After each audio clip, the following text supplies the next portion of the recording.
موصوف غامدی صاحب فرما رہے ہیں کہ غار ہرا کا تذکرہ حدیث میں نہیں ملتا، اور یہ لوگوں کا بنایا ہوا افسانہ ہے، لوگوں کی گھڑی ہوئی بات کی ایک کہانی ہے۔ سب سے پہلے موصوف کی آپ یہ ویڈیو سماعت فرمائیں۔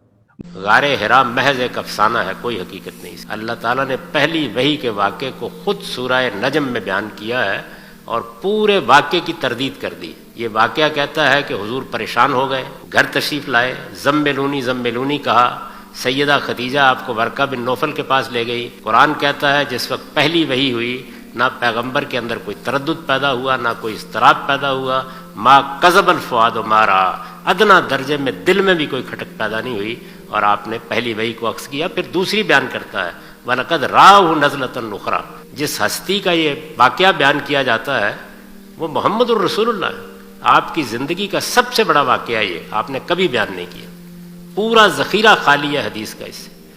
رسول اللہ نے یہ غار حرا کا نام بھی کبھی نہیں لیا۔ یہ تو بہت بات کا افسانہ ہے جو صوفیوں کے زیر اثر بنا اور اتنا مقبول ہو گیا ہے کہ اب یہ بتانا مشکل ہے، یہ قرآن کے بالکل خلاف۔ جو دلیل کے طور پر آیات پڑھ رہے ہیں سورۃ نجم کی، ان کو اتنا بھی نہیں پتا کہ سورۃ نجم کی شروع کی 18 آیات کے اندر شب معراج کا واقعہ ہے۔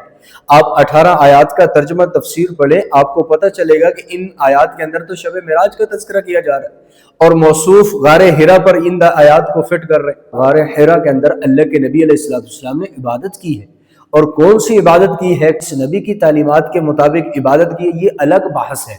اور الزام لگا رہے ہیں موصوف کے حدیث کے اندر اس کا تذکرہ نہیں ملتا۔ سب سے پہلے آپ حدیث سے اس کا حوالہ نوٹ فرما لیں، بخاری شریف حدیث نمبر 3238۔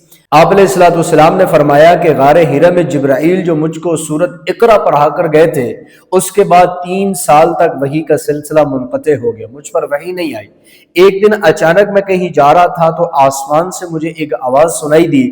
جب میں نے نظر آسمان کی طرف اٹھا کر دیکھی تو وہی جبرائیل جو غار حرا میں میرے پاس آئے تھے، حدیث کے الفاظ، جو غار حرا میں میرے پاس آئے تھے، یعنی جبرائیل علیہ السلام آسمان اور زمین کے درمیان ایک کرسی پر بیٹھا ہوا ہے۔ میں یہ انہیں دیکھ کر ڈر گیا، زمین پر لیٹ گیا۔ واپس گھر آ کر میں نے گھر والوں کو کہا زملونی، مجھے چادر اوڑھ دو۔ تو حدیث میں، بخاری شریف کی حدیث میں غار حرا کا تذکرہ آ گیا۔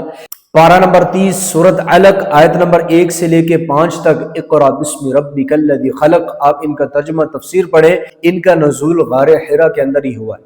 اور پھر صحیح بخاری حدیث نمبر 3، کتاب بدء الوحی، کہ اللہ کے نبی کی وحی کی ابتدا کیسی ہوئی، آپ اس کا ترجمہ پڑھ لیں تو آپ کو پتہ چلے گا کہ غار حرا کے اندر ہوا ہے۔